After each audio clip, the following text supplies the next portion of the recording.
বাংলাদেশে যে কয়েকজন উলিয়া উলিয়া কিংবা দরবেশের মাধ্যমে ইসলাম প্রচার হয়েছে তার মধ্যে অন্যতম হলেন হজরত শাহ সুলতান কমরুদ্দিন রুমি রহমতুল্লাহ আলাই।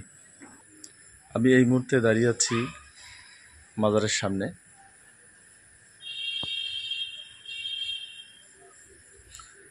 এটি হচ্ছে রাতের দৃশ্য।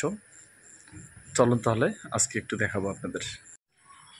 দর্শক মণ্ডলী, হজরত শাহ সুলতান কমরুদ্দিন রুমি রহমাহুল্লাহ মাজার শরীফ, রাতের দৃশ্য এটি।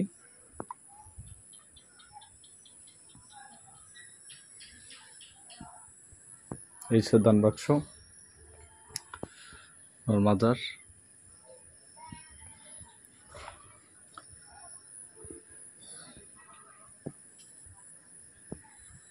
এখানে কাগজে লেখা রয়েছে, মাজারে কেউ সেজদা করিবেন না, সেজদা করা শিরিক।